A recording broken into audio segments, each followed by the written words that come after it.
Alright, patch 8.2, Skarner buffs are here, let's do it. What's going on, everybody? It is Jimso here. Welcome back to League of Legends today, playing Skarner in the jungle. I know, jungle is not something you normally see from me on this channel, but today we're playing Skarner in the jungle. So, I recently decided I'm going to try and learn jungle again, because I never really learned jungle. I mean, I know how to jungle, but I never really learned it. I never really studied it and tried to figure out the optimal way to play it. I'm like, oh, what do I play? So I tried some things, but I picked up Skarner again, right? And I played quite a bit of Skarner back in, I think, Season 5, towards the end. Like, right before he got reworked. So yeah, probably like near the end of Season 5. I played a lot of Skarner. I even bought the skin for him, I loved him so much. But the thing was that after the rework, I just didn't really play him. You know, he wasn't what I remembered. I think I played like one game of him, I'm just like, nah. But I decided to get back to him because I needed a secondary role for ranked. Obviously top, I got my top Singe, but it's like, well, what do I play? I could go Lux mid, but I don't think I'm the best mid lane player. I need to study that. So I guess I'll try jungle. And Skarner is very similar to Singe in a lot of ways. He has no gap closer. He's very good at flanking. You know, he can make picks to just secure the team fights for your team. You get on a priority target. He's very, very effective at that sort of thing. So it was a pretty natural... I think that's the reason why I got into him so easily in Season 5, because he's pretty similar. If you can play Singe, you can play Skarner. Now, he's not played all that much. When I last checked, which is about like a week or two ago, he was the least played champion on champion.gg. I'm sure after the buffs, he's probably being played a little bit more. But no one really plays him. He's never going to get banned. No one really knows what he does. I didn't even know what all his abilities did until fucking I decided to pick him up. So, yeah, he's quite fun to play, and if you're looking for a jungler, this will be the one. I wonder if that's a teaser for a certain why you should play video that might be coming up soon. Let's leave it at that. Anyways. Let's talk about Skarner. So, Skarner's passive, the Crystal Spires. Now, these will create... Oh, by the way, just a quick tidbit on my jungle route here. I always start blue on Skarner. I go blue, Gromp, Wolves, Raptors, red, Golems. That gives me a full clear. And you're able to do that because it's passive. The reason I'm going... blue into Amumu's red here is because he died in that invade, so I'm like, well, he's not going to get to this red, so I'm just going to take it. But you will notice that I'm still going to, like, I'm pretty sure I still just do a complete jungle clear, even with the extra damage from this red buff. And the reason why Skarner can do this is because of his spires. Now, jungle efficiency is a very important thing, and most junglers will have a certain jungle route that clears in the fastest time without them having to double back and change between things. By the way, right here, you're going to see me aggro the Gromp and then kite it backwards so that I can stand in my spire. And the reason why this jungle route works really well on Skarner, you notice I didn't even have a leash, is because of these spires. You can clear the entire jungle very, very quickly, very efficiently, not having to double back. And yes, because of these spires. So these spires, when you capture them, they give 15 gold. If 2 people stand on them, it gives 10 gold apiece, I believe, to each person who captures it. And like decreases for each other champion. But when in the spire, in the radius of these spires, Skarner will gain a lot of attack speed, a decent amount of movement speed, nothing crazy insane, but a decent amount. See me step back a little bit there to avoid being seen by that creep. I think I still get seen here, but the thought was there. So yeah, a little bit of movement speed, nothing crazy, and a shit ton of mana regen. Skarner does not run out of mana in the jungle, and it's why I recommend, by the way, that you just give your second blue buff to the mid laner or the top laner or whatever. I think I actually take the blue buff in this game. This is a game where I was still sort of learning, and I still am. But yeah, you don't need blue buff. Just start giving it away as soon as you can. But yeah, basically Skarner does not run out of mana in the jungle. He clears very, very effectively because of the extra attack speed. And these are his zones of power, these spires. You capture them, you're... You know, when you're outside of the spires, you're Virgin Skarner. You know, you're not very scary, you're not very fast, you're slow, you're sluggish. But when you're inside the spires, you're fucking Chad Skarner, right? You're fast, you're scary, you do a shit ton of damage. You want to try and fight in those spires as much as you can. Now, by the way, you should save your smite for the Gromp camp here. You should just keep it up, because as you can see, I've cleared this whole jungle and I'm still got plenty of health. Try and save the smite for this Gromp camp here, because it does... No, sorry, not Gromp. Krug camp here, because it does take longer to clear since you don't get the attack speed. Now, his Q. Skarner's Q, basically, when you use it, you do damage in the area around you, and I believe it's... Hold on. I believe it's when you hit the enemy. Skarner. 10 out of 10 preparation. But yeah, it gains more power, I believe. When an enemy gets hit by it, they'll take more damage. Or, yeah, bonus damage, I believe. Or I think it's just whenever it hits something, it does bonus damage to things, just by default. So let's have a look. Skarner does a lot of stuff. He's really sort of a mess of a champion. So yeah, Skarner deals physical damage to all enemies within range, also causing subsequent uses of Crystal Slash within 4 seconds to deal bonus magic damage if he hits an enemy. So yeah, basically, you'll do a bunch of physical damage in an AoE around you, and then you also do a bunch of bonus magic damage, which scales on your AD and AP, if you hit something with it for each subsequent use of the slash. And basic attacks will also reduce its cooldown by 0.25 seconds. So, it's very, very good for clearing the jungle. It's very, very good for clearing the jungle. And obviously, you're going to be using it in combat a lot. And, by the way, when you auto-attack champions, Crystal Slash's cooldown is reduced by 1 second instead of 0.25 seconds. So, yeah, you will do a lot of damage with this. And it makes Skarner very difficult to itemize against if he gets ahead, because you would do both magic damage and physical damage. You know, a part of your Q will be physical damage, and another part will be magic damage. And since you're not building AP, it'll basically be 50-50. Now, Skarner's W, as you can see, I'm using it right here. It gives him a small shield. It also speeds him up. Now, he shields himself for 6 seconds, but the movement speed he gets a bonus amount of movement speed, a percentage, and he accelerates to that speed over 3 seconds. So you won't get an immediate burst of movement speed the moment you use your W, like old Skarner used to.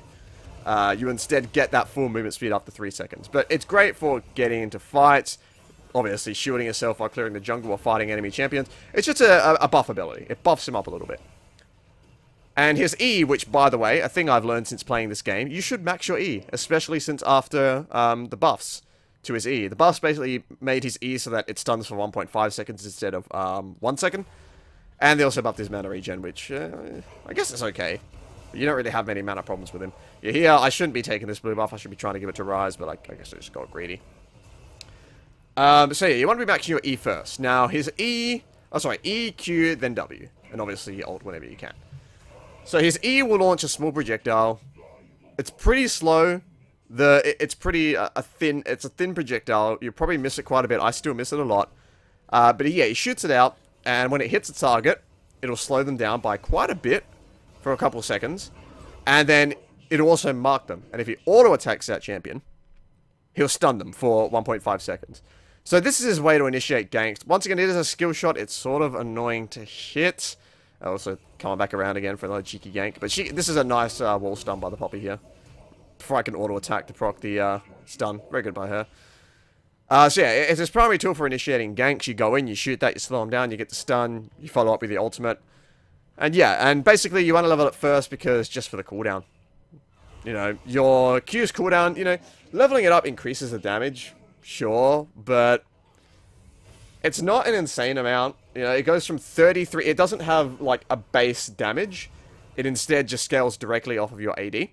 So, at rank 1, it's 33%, and at rank 5, it's 45%. Now, it does reduce the cooldown when you level it up, but trust me, you want to level up the E, because level 1 E has a 14-second cooldown, and level...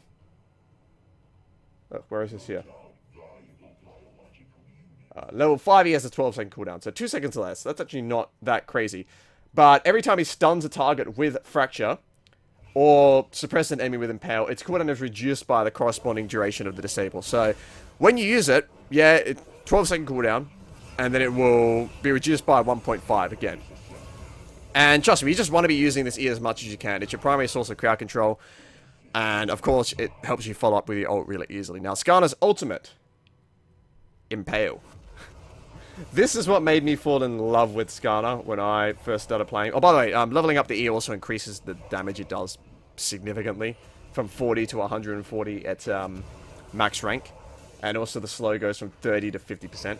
And obviously the bonus physical damage you get when you proc the mark, which I think I forgot to mention. When you do proc that stun, you do a bunch of bonus physical damage. It does increase, so yeah, max 30. But yeah, Skarner's ultimate was what made me fall in love with him back all that time ago. And basically... you will... the way it works is a bit awkward. So, when you activate it, he will root the target enemy for 2.5 seconds. That will deal 60% of his AD as physical damage. And then an amount of magic damage as well. And it will suppress them for 1.75 seconds after that. So after that initial, very small, minute route, he'll suppress them for 1.5 seconds, and he can drag them around while he does this. Now, this will also proc his passive, which is Crystal Charge. Now, when an enemy is stunned with Fracture or suppressed with Impale, he will gain a bunch of movement speed. And he also gains the effect of being in the Crystal Spires. So basically, when he CCs somebody, it's like he's in the Crystal Spire for a short amount of time.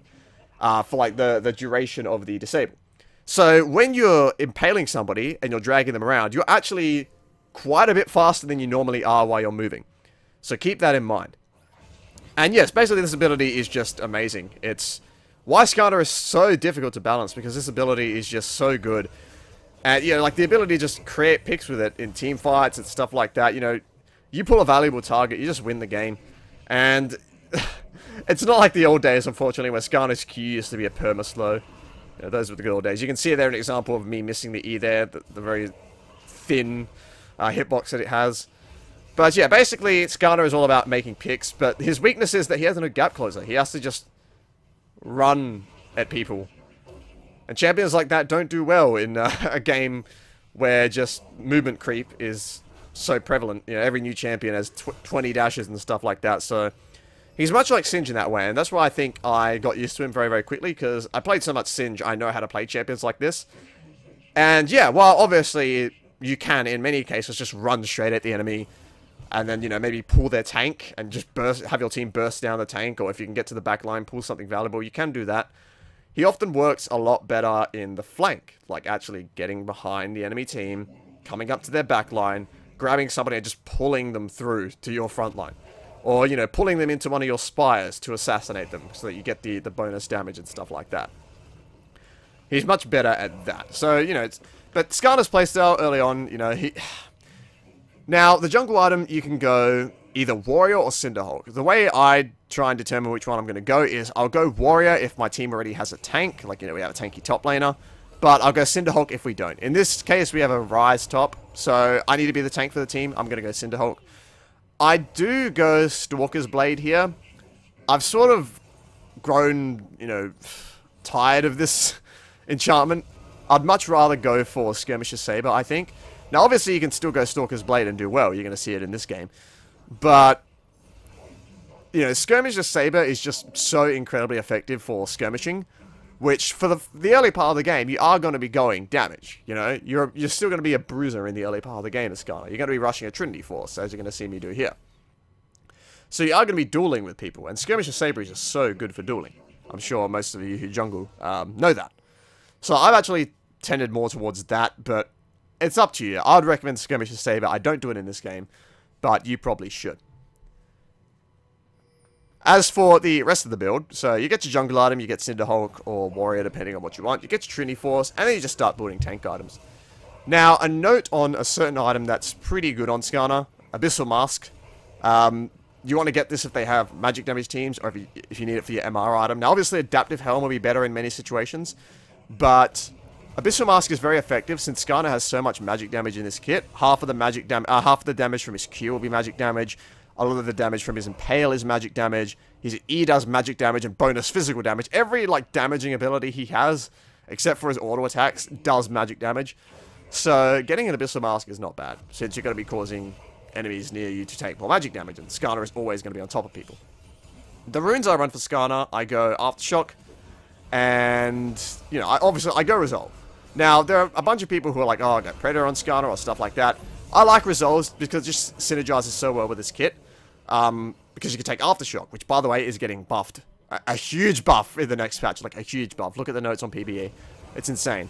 Aftershock is really effective, because as you can see here, you know, well, he died before it went off, but once you stun somebody, they're stunned for 1.5 seconds, triggers the Aftershock from the stun, and then, you know, they've got 1 second to get away from you before you blow up. And you're getting that bonus armor and MR, you know, it helps you run into the enemy team and impale somebody, because you get a bunch of bonus armor and MR from that. I think Skarner's going to be pretty damn good after the Aftershock buffs. He sort of falters a bit in this early preseason, because, to me, Aftershock is the best one to get on him, but it's not that amazing. But the buff is coming, and it's going to be good. I then take the Tenacity. I take the bonus armor and MR at 10 minutes instead of just going flat armor or flat MR. You know, those runes. Because you don't need the armor or MR for the jungle. You just murder everything. You're a killing machine while you're in those spires, so it doesn't even matter. By the way, Skarner can very easily solo Dragon at level 5 as well. I haven't tried it at level 4, but I've soloed plenty of Dragons at level 5. Just because the Spire makes him so powerful. So yeah, I take that one, and I believe I take the one that, you know, everything that dies around you gives you extra max health. Like every 8 minions gives you like 0.2 bonus maximum health. I'm probably going to switch that out. I don't like it, but... yeah, those last picks in the resolve tree are not very good, unfortunately. And then for my secondary tree, I take Sorcery. And I go Ultimate Hat, and I go Celerity, I believe. Oh, no, sorry, no. I go Ultimate Hat, and I go Transcendence. So Ultimate Hat, because, you know, Skarner is his ultimate. You know, yeah, he can obviously do things without it, but that ultimate is what makes him a champion. Okay, it's like Singe. Singe's ultimate makes him singed. Okay, you need his ultimate to fight.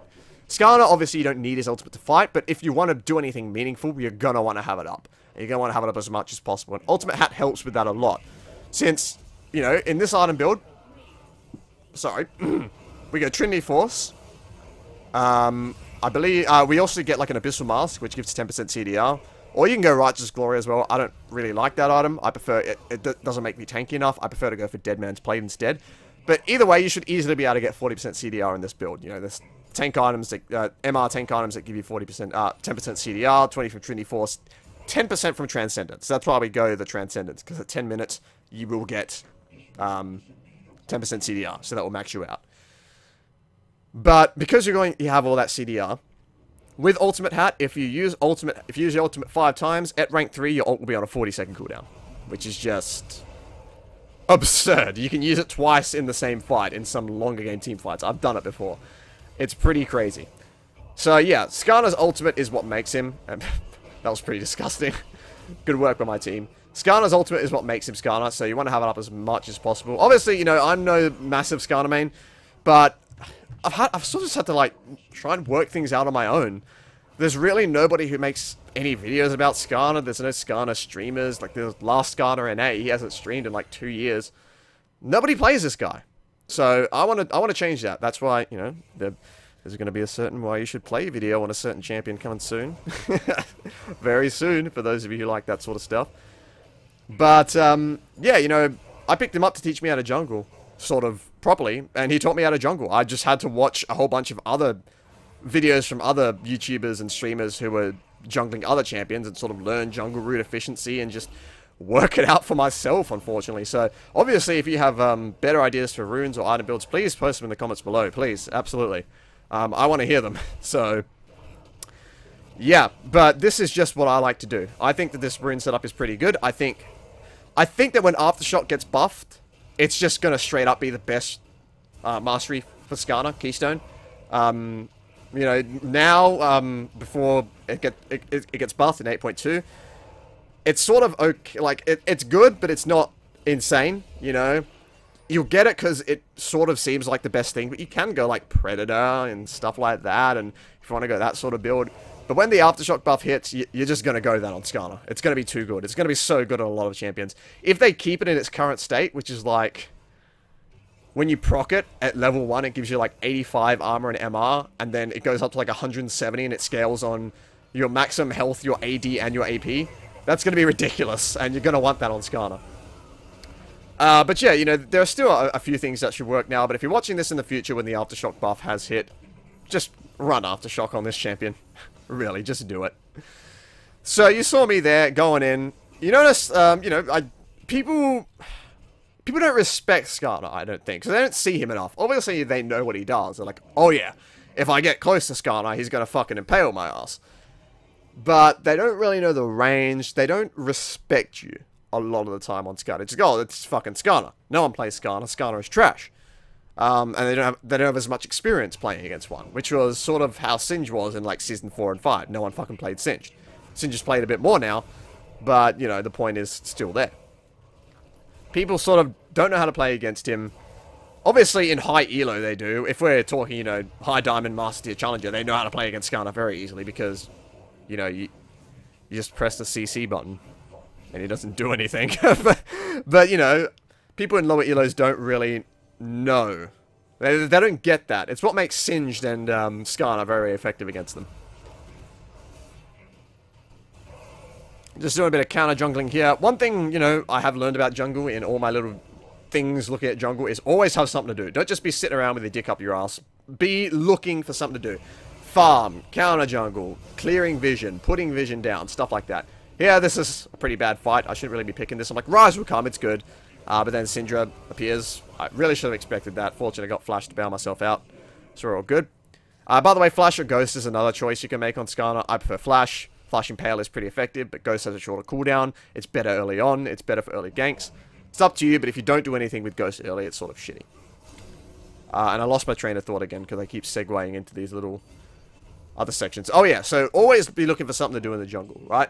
You never just want to be sitting around doing nothing. If you're just like walking up and down between river, being like, oh, I'm going to gank top, oh, I'm going to gank mid, I'm going to gank top, going to gank mid, going to gank mid, going to gank bot.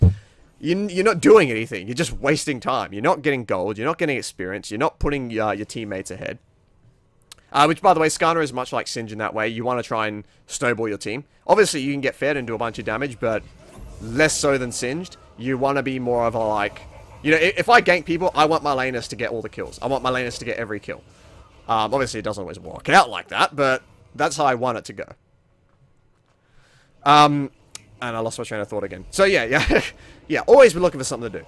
Always. Okay? Once again, like, if you don't have anything to do, just be like, right, I'm gonna put some vision down. I'm gonna sweep some bushes to see if I can set up a gank later on. Always be looking for something to do. Always. And if there's nothing to do, be like, okay, now's a time to go back and buy, maybe. And then when I go back to my jungle, things will have respawned and stuff like that. So always keep that sort of thing in mind. The jungling, what I've learned about jungling is all about efficiency. All about making the best use of your time. Because, you know, when you're laning, there's not really much you can do when you're waiting for a new wave to come in. Obviously, you know, you could, like, get a jungle camp or roam or something like that. But a lot of the times, that's just not an option. So you're just like, right, I've got to just sit here and wait for the next wave to come. I push the enemy laner in. I've got to sit back a little bit, wait for the waves to meet again. Stuff like that. But jungle, you know, no. There's always something to do. There's so much to do on the map in League of Legends. So, always be looking. Here, I'm just going to... Am I going to try? Yeah, I'm going to try for the Amumu. It's not really going to work out. But yeah, that's another thing about Skarner. You know, treat his ult sort of like Malzahar's ult. By the way, great ult by the Raz here. Very, very good. Treat his ult like Malzahar's ult.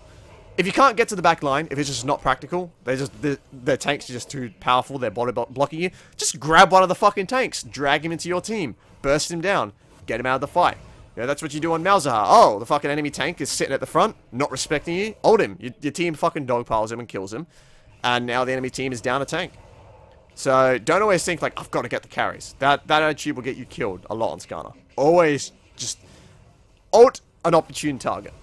Okay, obviously, like... ulting the enemy Amumu into your team is probably not a good idea, because he's just going to ult you and murder you all. But, you know, if his ult's down, if you can sort of make it work, then it might be the right call. So I went Merc Dreads this game, so because I don't like Amumu's stun and Syndra's stun. However, I would definitely not fault anybody for going Ninja Tabi here, considering they have a Lucian and a Twitch in the bot lane. But my logic was just like, I'm going to get a Thornmail anyways as my tank item, so I'll probably be alright. And it's nice to have a little bit of MR from Merc Treads as well. But I would, like I said, I would not fault anybody for going for Ninja Tabi here at all. And, you know, maybe it wasn't the right decision to go Merc Treads here. But it seemed to work out okay.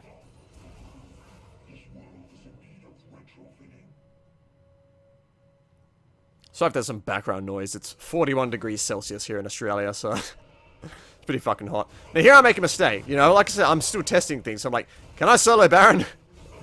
No, I can't solo Baron. I should have been with my team here, and they're all going to get murdered. Because, you know, they're going in 4v5. So yeah, sort of my bad. I mean, obviously, you know, they went in, it's their fault, but I could have been there and maybe made something happen. Another thing to note about Skarner's E, by the way, is it will hit multiple people, like multiple minions, multiple champions, but it will slow down after every enemy that it hits. You know, it will pass through them, but it will slow down. So it becomes easier to dodge the more people it hits. Gonna secure this Scuttle Crab here simply because I want vision around Baron in case the enemy team tries to do it. Blitzcrank is AP Blitzcrank, so he's just sort of murdering people. But he is gonna get dogpiled and killed down there as well. One thing that disappoints me about Skarner is that lane Skarner just doesn't work. A huge amount of his power comes from his spires, and, you know, that's why I don't like them. They were sort of the first mini-game that Riot introduced into League of Legends. And yeah, I don't like them at all. So I'm looking to pick a fight here. You know, Varus is pretty strong. I'm looking to fight. Ryze teleports in, but that actually ends up getting him killed. Amumu is able to jump to him and almost escape. And then, you know, combination of Amumu ult and Syndra ult just murders him. So yeah, not a very good play by the Ryze there. But hey, I mean, if I was playing, I probably would be dumb enough to do that as well. So I can't really fault him. But in the end, it's a 2-for-1 there. Blitzcrank did die earlier. And, you know, we don't really... we're not really in position to do Baron, so I'm just going to farm a bit more, wait for my team to come back. See what we can do. Oh, no, I'm going to return to base because I believe... No, I don't have enough for my Thornmail yet. I just want the armor. I think we're looking to set up for Baron here. Don't know why I didn't buy a Ruby Crystal there. Maybe I was thinking I was going to buy a Pink Ward instead, but then I just didn't end up buying that either. Oops. Ugh, shop efficiency is something I need to learn as well. Bloody hell. So Ezreal just got murdered in the mid lane. I'm going to just go look to see what I can do. AP Blitzcrank. But he is just a suicide bomber if he does stuff like that. He goes in, he Allahu Akbars, he blows up one person and he just dies. But it's still funny to watch. But yeah, I went mid lane there because I'm like, alright, if they try and push the tower, I'm going to stop them from doing that. Here I believe is where I get my first death. I'm like, I want this spire in case we fight. And I believe I just get... Try to fight the poppy. Like, what is it? No, it might not have been here. It might have been a little bit later. But I do die around there. And it was a pretty stupid death, but... Oh, well. No, leave my spire alone. By the way, don't overcommit for the spires like this. You really don't... You really don't need them that badly. I mean, you need them if you're in the area, but... You don't want to die for them like this. However... I do blow 2 ultimates there. So, you know, I do tell my team this. So hopefully, you know, if they try and tower dive the mid lane, it's not going to go as well for them. If they try and do Baron, yeah, we're down. My team's down a jungler, but we still have a lot of damage. So, you know, enemy team's going to have to decide if that was worth it. Which it probably was. I mean, they killed me, but they used a lot to do it. Lucky I had those Merc treads for that little bit of MR, eh? Anything I can say to justify that decision. But yeah, got the Thornmail now. Looking very, very good. I'm pretty damn tanky now. I want to get some MR next because, you know, Syndra hurts. But, you know, that's a problem for when I get to it. Alright, so looking to set up Dragon here. Get him. Get him! That's unfortunate. Well, I'm going to head in now. I'm going to try and get a flank on them, but the enemy team does disengage, so that doesn't end up happening. Now, I see Syndra moving up, so I'm like, I'm going to chill in this bush. I sweep it. No vision. I don't have the spire here, which sort of sucks, but, I mean... Yeah, at this point in the game, you can just be Chad Skarner anyways and just murder people. Blitzcrank, of course, steals my kill. Quite apropos. AP fucking Blitzcrank. Now, my team is fighting the Amumu. I'm going to go straight for this guy because I expect them to kill the Amumu quickly. They don't. And Amumu is able to jump to me, which causes me to take a bunch of damage, and I'm being focused by 2 enemy AD carries, but I do quite a bit of damage to them. Lucian, that damage there is just from Thornmail, I'm pretty sure. He just hurt himself. But yeah, my team's going to be able to follow up and get a double kill off of that. 2 for 1. And, yeah, they're sort of not in position to push the tower because the wave is towards the middle of the lane. Very unfortunately for them. They can steal that blue buff easily. Deny that from the Syndra. Always good.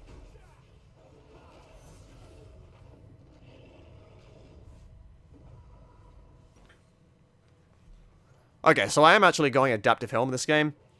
Reason for that is just Syndra. You know, I'm pretty sure every tick of her ult is, you know, that unique damage.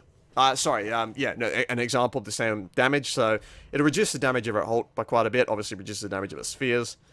So it's very useful against the Syndra. And against an Amumu with his, you know, tier AoE. So it's just the better. As much as I want to go Abyssal Mask here for the extra damage as well as the MR, Adaptive Helm is just the better decision for tankiness. And I want to be tanky now.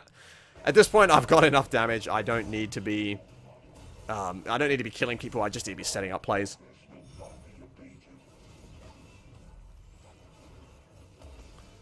Rise, catching the enemy Poppy, doing very well. We all collapse. She's going to go down. I immediately ping the Baron. I know Amumu is up, but, you know, Poppy down. We can try and go for it. I sweep the vision. We're all good. And we have the whole team here now, so we're going to just try and burst this down. Blitzcrank, doing very well, by the way, sitting in this bush. But for some reason, he's not paying attention. I actually did not notice that until now. He just lets him walk into the pit. Okay, Blitzcrank, good job. But I actually missed that smite there. For some reason, I thought I was level 18 and I had 1,000 damage smite. So I think I smited it on, like, 960. Which would have been a good smite if I had 1,000. But fortunately, Ezreal was able to get the last hit, which is good.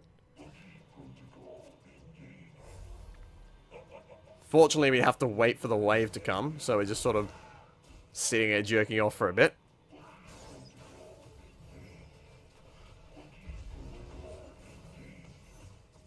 By the way, the skin is mandatory for playing Skarner.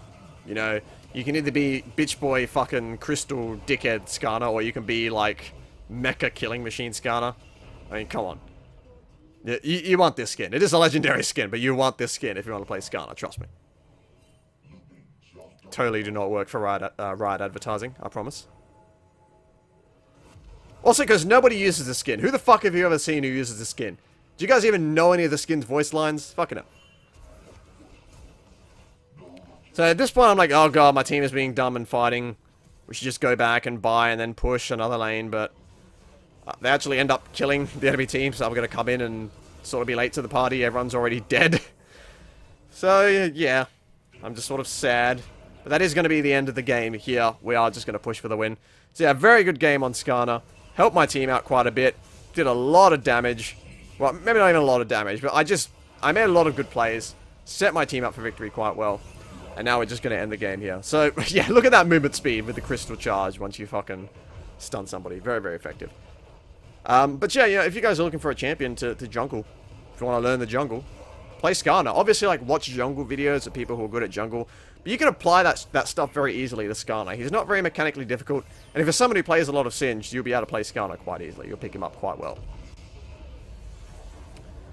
So, let's take a look at the post-game here. I love that dance. Let's look at the post-game here. And take a look at the damage done. Now, Skarner, you know, if you're used to playing Singed and you're doing very well, you always top the damage charts on Singed if you're doing very well. But Skarner, it's a bit harder to gauge that because you're more utility focused. You're way more utility focused. So I don't think I do as much damage as I thought I did here. Yeah. I did do more damage than Varus, which is interesting. But yeah, that's Skarner for you. Thank you all for watching, ladies and gentlemen. Hope you enjoyed this. Hope you, if you need a jungler, you take him into Season 8. He's very, very good. I will be taking him into Season 8 as my off-roll jungle pick. But yeah, thank you all for watching. Consider supporting me on Patreon if you like my work. Follow me on Twitter, twitter.com/Jimso. But apart from that, thank you all very much, ladies and gentlemen. Hope your placements are going well. Good luck in Season 8.